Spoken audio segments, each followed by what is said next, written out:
भारत माता की, भारत माता की, गंगा मैया की, यमुना मैया की, जय बाबा केदार, जय बद्री विशाल, तीर्थराज पुष्कर की, जगत पिता ब्रह्मा जी की, सावित्री माता की,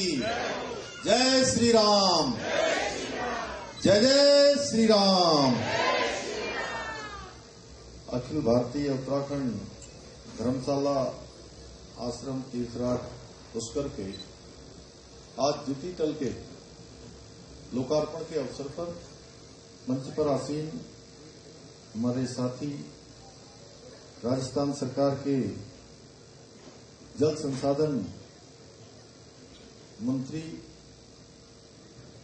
आदरणीय सुरेश सिंह रावत जी, माननीय अध्यक्ष धरोहर प्राधिकरण राजस्थान सरकार, और जिनके बोलने में मैं इनसे कह रहा था, ऐसा ये कह रहे 20 साल से जुड़ा हुआ हूं,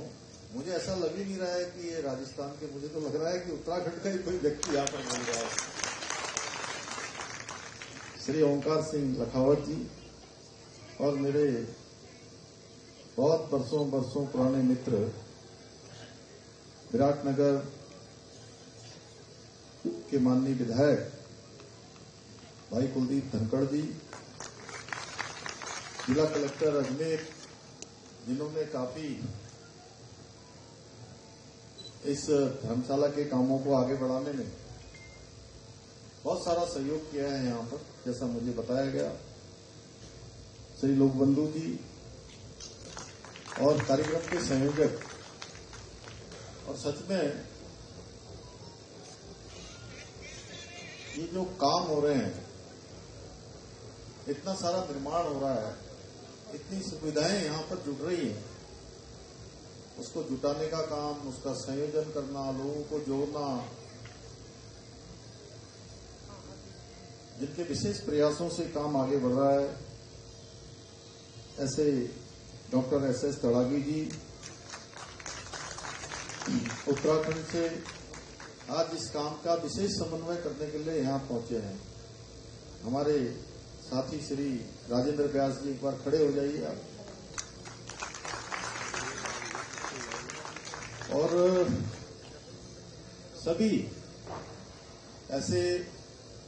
महानुभाव जिन्होंने इस आश्रम के निर्माण में, धर्मशाला के निर्माण में अपना योगदान दिया है, और जिनको अभी हम सब के हाथों आपने सम्मानित करवाया, ऐसे सभी सम्मानित भाइयों एवं बहनों, आज के कार्यक्रम में उपस्थित हमारे सभी बड़े बुजुर्ग माताएं बहनें, सभी हमारे युवा नौजवान साथी, प्रवासी सभी बंधु, मीडिया के सभी मित्र, और राजस्थान सरकार और जिला प्रशासन, यहाँ की अजमेर की पालिका प्रशासन, ये सभी अधिकारीगण, सभी कर्मचारीगण, मैं आज के इस कार्यक्रम में आप सभी का हृदय से स्वागत करता हूं, आप सबका अभिनंदन करता हूं। और सर्वप्रथम मैं तीर्थराज पुष्कर की इस पवित्र और तपोमयी भूमि पर विराजमान सृष्टि के आदि रचयिता, वेदों के प्रणेता भगवान ब्रह्मा जी को साष्टांग प्रणाम करता हूं। मैं आज पुष्कर राज में उत्तराखंड धर्मशाला आश्रम के लोकार्पण के अवसर पर उपस्थित हमारे सभी महानुभावों का, जो यहां पर हैं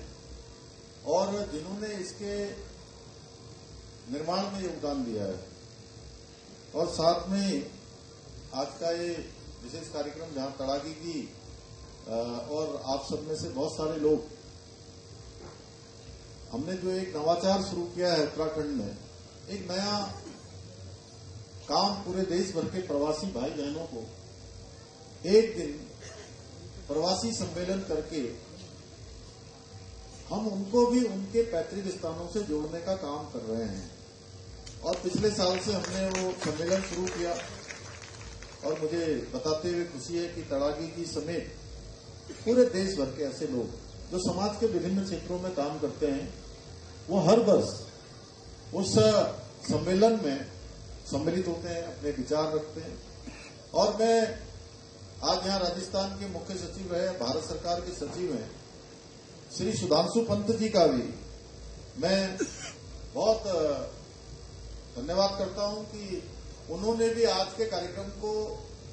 बनाने में एक सेतु की भूमिका के रूप में अपना योगदान दिया। और मैं राजस्थान सरकार के मुख्यमंत्री जी का भी धन्यवाद करता हूं कि उन्हें भी यहां आना था और उन्होंने मुझे कहा था कि क्योंकि मेरा कार्यक्रम पहले तय हो चुका था, इसलिए उन्होंने कहा कि इसको थोड़ा व्यवस्थित कर लेते या कोई, तो मैंने उनसे कहा कि नहीं, आप फिर कभी आप जब यहाँ आएंगे तो तब आ जाएंगे आपके प्रतिनिधि के रूप में। यहाँ पर हमारे सुरेश जी, ओंकार सिंह जी और सारे लोग यहाँ पर, कुलदीप जी भी आ गए हैं वहां से और अन्य हमारे जिलाधिकारी भी हैं, सभी लोग हैं, तो मैं उनका भी बहुत धन्यवाद करता हूँ। मेरे लिए ये बहुत प्रसन्नता का विषय है कि मुझे आज के इस विशिष्ट कार्यक्रम के माध्यम से तीर्थराज पुष्कर की पवित्र भूमि में आप सबके बीच में एक बार फिर से यहाँ आने का, आप सबसे मिलने का और भगवान ब्रह्मा जी का आशीर्वाद लेने का शुभ अवसर प्राप्त हो रहा है। और हमारे शास्त्रों में कहा गया है, यथा महोदय स्तु तल्यो चान्योपसीति जलाशय तथा वे पुष्कर श्यापी समम तीर्थम विद्यते। यानी कि जैसे समुद्र के समान कोई जलाशय नहीं है, वैसे ही तीर्थराज पुष्कर के समान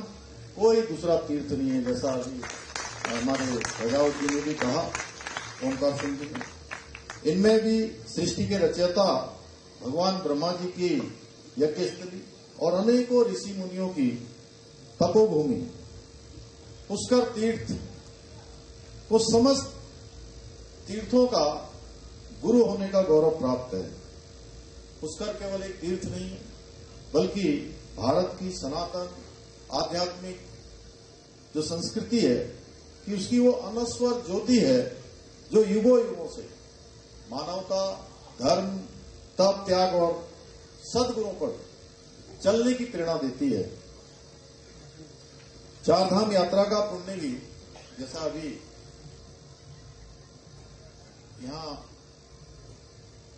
कुलदीप जी आप कह रहे थे, आप सुरेश जी कह रहे थे कि गंगा जी का स्नान करने का वो पुण्य या यात्रा वो तभी पूरी होती है। चारधाम यात्रा करने का भी पुण्य तभी पूर्ण माना जाता है जब तीर्थराज पुष्कर के पावन सरोवर में उसके बाद स्नान किया जाए। शायद पुष्कर राज की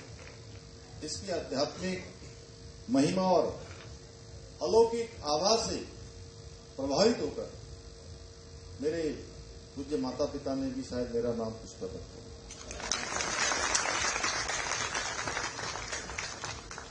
मुझे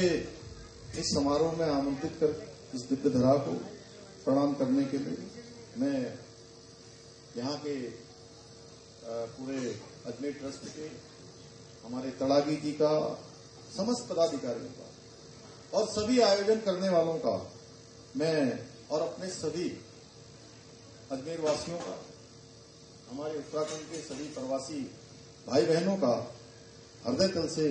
आभार व्यक्त करता हूं। और मैं आप सबका भी बहुत साधुवाद करता हूं। मैं अपनी बेटियों का, जिन्होंने सैकड़ों किलोमीटर दूर रहकर भी उत्तराखंड की संस्कृति को, हमारा एक पिछोड़ा, हमारी ये जो नथ और गलोबंद, अब नए जो बच्चे हैं धीरे धीरे पहले इस हमारे पहनावे से, हमारी वेशभूषा से, हमारी संस्कृति से जो दूर जा रहे थे, अब फिर से वो अपनी संस्कृति की ओर वापस जा रहे हैं। और मैं केवल यहां नहीं, मैं ओंकार सिंह जी, मैं लंदन गया आज से लगभग 2 साल पहले। मैं दुबई गया, मैं अबू धाबी गया और देश में तो जितने शहरों में मैं जाता हूं तो मुझे उत्तराखंड की जितनी बहनें मिलती हैं, जितनी बेटियां मिलती हैं, वो सच में, और बहुत सारे लोग जैसे आज वो टोपी वाले देखे सब दिखाई दे रहे हैं आपको, ये उत्तराखंड की संस्कृति के जीवंत उदाहरण है, ब्रांड एम्बेसडर है, जो उत्तराखंड की संस्कृति को आज पूरे विश्व के अंदर ले जाए।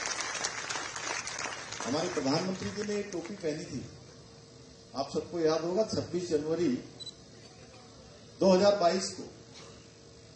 और उसके बाद ये टोपी भी आज पूरे विश्व के अंदर एक अलग पहचान इस टोपी की बन गई है। मैं अपनी बेटियों को, अपनी माताओं को, बहनों को, सबको बहुत बहुत प्रणाम करता हूं कि आप सब देवभूमि उत्तराखंड की संस्कृति और इस विरासत को बहुत सजाने का बहुत शानदार काम कर रहे हैं। और यहां आकर मुझे आप सबके बीच में ऐसा लग रहा है जैसे मानो मैं राजस्थान में नहीं हूं। और अभी ओमकार सिंह जी बोल रहे थे तो जैसे एक पहाड़ी आदमी बोलता है एकदम ठेठ। बिल्कुल, मैं तो सोच रहा था कि आप पता नहीं वहीं ज्यादा रहे हैं क्या पहले। और हमारे जो है सुरेश जी भी, कुलदीप जी भी, ये सब जितने सरल हैं, सीधे हैं, देखिए मंत्री हैं, विधायक हैं, लगता नहीं कि बिल्कुल जो है इनकी सरलता, इनकी सज्जनता, कोई दिखावा नहीं, किसी प्रकार का वो नहीं। तो मुझे लगता है कि हमारे सब उत्तराखंड के भाई बहन आप सबको पाकर और ओमकार सिंह जी आप जैसे अभिभावकों को पाकर सच में ये लोग बहुत सुखी हैं यहाँ पर हर प्रकार से। और मुझे भी ऐसा लग रहा है कि मैं आज अजमेर में नहीं हूं, मैं उत्तराखंड के किसी कार्यक्रम में हूं। मुझे पूरा विश्वास है कि आने वाले समय में ये जो हमारी धर्मशाला बनी है यात्रियों और श्रद्धालुओं के लिए एक और महत्वपूर्ण स्थल के रूप में आश्रय देने का काम करेगी, बल्कि उत्तराखंड और राजस्थान के बीच सांस्कृतिक, आध्यात्मिक, सामाजिक संबंधों को और अधिक मजबूत बनाने का काम करेगी। भाइयों बहनों, आदरणीय प्रधानमंत्री श्री नरेंद्र मोदी जी के कुशल नेतृत्व और उनके मार्गदर्शन में आज हमारी सनातन संस्कृति की पताका संपूर्ण विश्व के अंदर फैल रही है और दुनिया भर के देश हमारी प्राचीन भारतीय संस्कृति और दर्शन से परिचित हो रहे हैं। आज चाहे अयोध्या में भगवान श्री रामचंद्र जी का भव्य दिव्य मंदिर बन रहा हो, बाबा विश्वनाथ के कॉरिडोर का निर्माण होना हो, भव्य काशी दिव्य काशी बनना हो, महाकाल लोक उज्जैन में महाकाल लोक बनना हो, या उत्तराखंड के अंदर ही बद्रीनाथ धाम का मास्टर प्लान हो, केदारनाथ धाम का नवनिर्माण हो, या सुदूरवर्ती क्षेत्र अंतर्राष्ट्रीय सीमा पर लगा हुआ 17,000 फुट की ऊंचाई पर आदि कैलाश के दर्शन करने जाना, भारत के प्रधानमंत्री के रूप में नरेंद्र मोदी जी का जाना हो, मुखवा हरसिल जहां गंगा मैया का मायका है उस स्थान पर जाना हो, या भारत का जिसको अंतिम गांव कहा जाता था उस अंतिम गांव को उसी गांव में जाकर भारत के पहले गांव की संज्ञा देना हो, यह हमारे प्रधानमंत्री मोदी जी के नेतृत्व में आज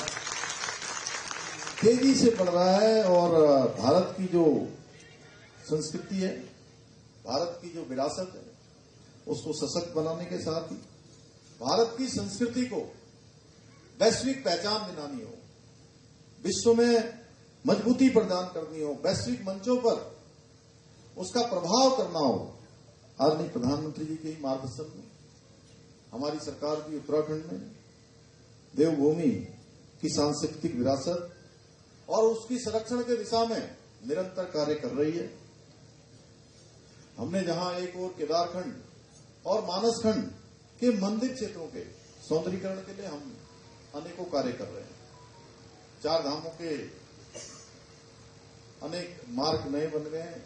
पूरे देश और दुनिया के लोग आज चारधाम आते हैं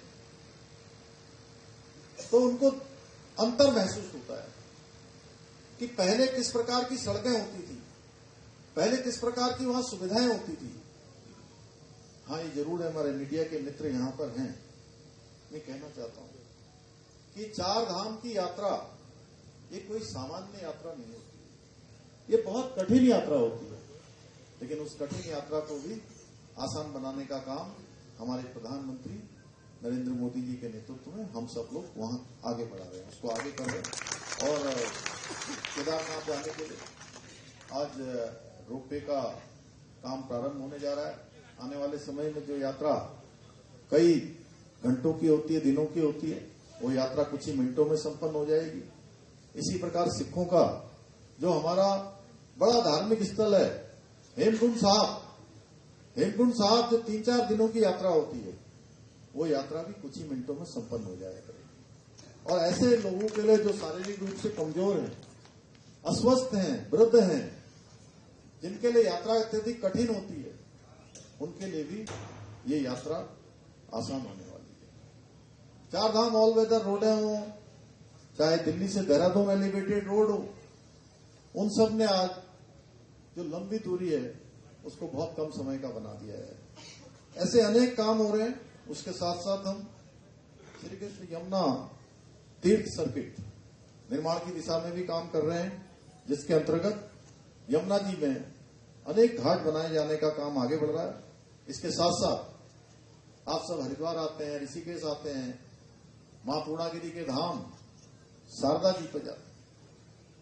जहां हम गंगा कॉरिडोर ऋषिकेश और हरिद्वार में बना रहे हैं। उसके साथ साथ शारदा जी के तट पर मां पूर्णागिरी के आंगन पर, जहां वर्ष भर लाखों की संख्या में श्रद्धालु आते हैं, वहां शारदा कॉरिडोर के निर्माण की दिशा में भी कार्य किया जा रहा है। इसके अतिरिक्त हमने भारतीय संस्कृति, दर्शन और इतिहास के गहन अध्ययन के लिए दून विश्वविद्यालय में सेंटर फॉर हिंदू स्टडीज की स्थापना भी की है, जिसमें अध्यात्म में, हिंदू दर्शन पर, इन सब पर एक बड़ा शोध चलने वाला है। भाइयों बहनों, देवभूमि उत्तराखंड संपूर्ण भारत के लोगों के लिए आस्था, श्रद्धा और विश्वास और संस्कृति का पवित्र केंद्र है। ऐसी देवभूमि के सांस्कृतिक मूल्यों को बनाए रखना, उसके सांस्कृतिक स्वरूप को बनाए रखना, उसके मूल अस्तित्व से कोई छेड़छाड़ न हो, इस संकल्प को लेकर हम काम कर रहे हैं। जहां हमने इसी संकल्प और इसी उद्देश्य को आगे बढ़ाते हुए जबरन धर्मांतरण रोकने के लिए हमने सख्त और कठोर कानून बनाया है। इसके साथ साथ हमें प्रदेश में लैंड जिहाद, लव जिहाद और थूक जिहाद जैसी जो विकृत और घृणित मानसिकता है, इसके खिलाफ भी कठोर कार्रवाई सुनिश्चित की है। इतना ही नहीं, हमने उत्तराखंड में एक सख्त दंगारोधी कानून बनाकर अब दंगे का माहौल बनाने वाले, दंगे की राजनीति करने वाले और दंगे से सरकारी संपत्ति, निजी संपत्ति को नुकसान पहुंचाने वालों को भी सबक सिखाने के लिए कठोर दंगारोधी कानून भी बनाया है। और अब कोई वहां दंगा करेगा, सरकारी संपत्ति, निजी संपत्ति को नुकसान पहुंचाएगा, तो उस दंगे से हुए नुकसान की भरपाई की एक पाई की वसूली उसी दंगा करने वाले से वसूल की जाएगी। इसके साथ ही हमने प्रदेश में इस पर भी रोक लगाई कि प्रदेश में कहीं पर नीली चादर, कहीं हरी चादर, कहीं पीली चादर, और इन सब चादरों के माध्यम से बड़े पैमाने पर सरकारी जमीनों को अतिक्रमण करना, सरकारी जमीनों पर कब्जा करना, इनके खिलाफ भी हमने कड़ी कार्रवाई सुनिश्चित की है। और एक प्रकार का लैंड जिहाद, इस लैंड जिहाद पर कार्रवाई करते हुए अभी तक हमने उत्तराखंड में 10,000 एकड़ से अधिक जमीन इन लैंड जिहादियों के कब्जे से मुक्त कराई है। इतना ही नहीं, हमने देवभूमि उत्तराखंड वासियों को 2022 में जब उत्तराखंड विधानसभा का आम चुनाव हुआ, हमारे प्रधानमंत्री नरेंद्र मोदी जी के नेतृत्व में हमने वचन दिया था कि नई सरकार के गठन होते ही हम उत्तराखंड में एक समान कानून, समान नागरिक संहिता का कानून, कोई किसी पंथ का होगा, किसी समाज का होगा, किसी वर्ग का होगा, सबके लिए उत्तराखंड में एक समान कानून हम लागू करेंगे। भाइयों बहनों, मुझे आप सबको बताते हुए खुशी है कि देवभूमि उत्तराखंड देश की आजादी के बाद देश का पहला राज्य बन गया है जहां सबके लिए समान नागरिक संहिता का कानून लागू हो गया है। भाइयों बहनों, हमने उत्तराखंड में पनप रही विभाजनकारी मानसिकता पर अंकुश लगाने के लिए राज्य में नया कानून लाकर मदरसा बोर्ड को भी भंग करने का निर्णय लिया है, समाप्त करने का निर्णय लिया है। अब उत्तराखंड में संचालित सभी विद्यालयों और मदरसों में सरकारी बोर्ड द्वारा निर्धारित पाठ्यक्रम ही पढ़ाया जाएगा। हम देवभूमि में किसी प्रकार की भी कबीलाई मानसिकता को पनपने देना, अलगाववादी के गतिविधियों का केंद्र बनाना, बल्कि ये हमारे यहाँ बिल्कुल किसी भी कीमत पर स्वीकार योग्य देवभूमि में नहीं है, बल्कि ज्ञान और संस्कार के मंदिर स्थापित करना हमारा उद्देश्य है। हम बच्चों को नई शिक्षा के माध्यम से संस्कार और संस्कृति दोनों की ओर ले जाते हुए, नवाचार की ओर ले जाते हुए, नई शिक्षा नीति के माध्यम से बच्चों को आज शिक्षा और संस्कार दोनों ही क्षेत्रों में आगे बढ़ाने का काम कर रहे हैं। यही नहीं, हमने प्रदेश के अंदर 250 से भी अधिक अवैध रूप से संचालित होने वाले मदरसों को भी हमने सील करने का काम किया है। आप सभी जानते हैं कि कुछ लोग हमारे धार्मिक स्थलों पर बेस बदलकर सनातन धर्म को बदनाम करने का षड्यंत्र कर रहे थे। इसलिए हमने उत्तराखंड में ऑपरेशन कालनेमी चलाकर ऐसे छदम वेशधारी जो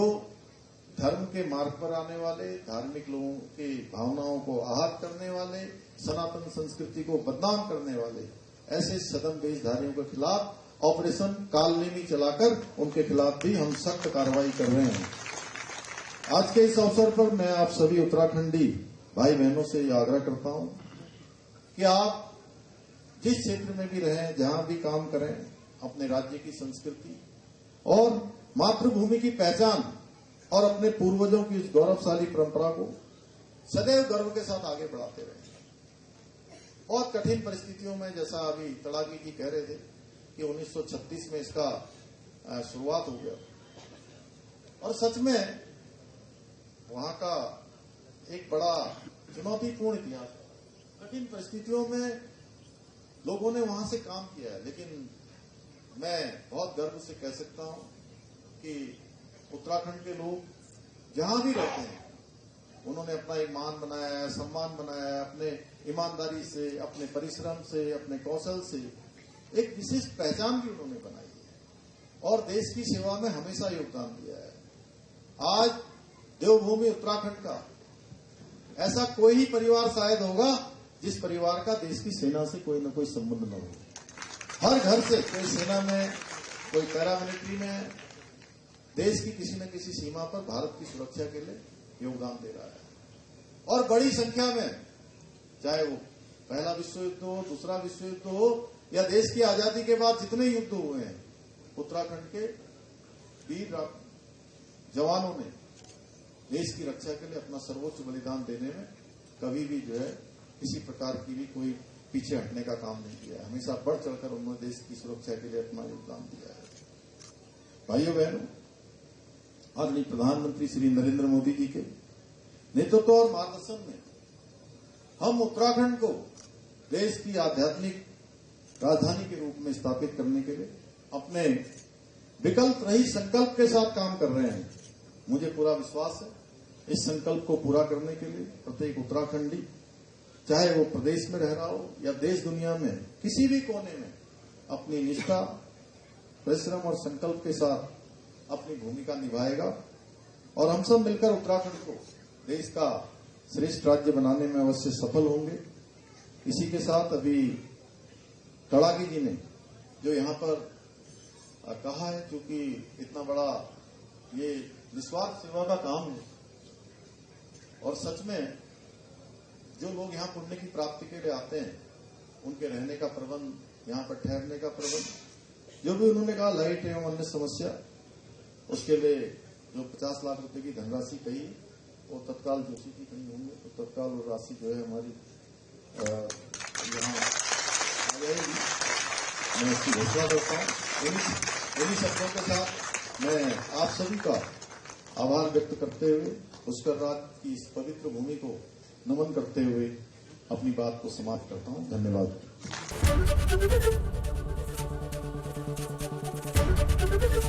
एबीपी गंगा, खबर आपकी, जुबान आपकी।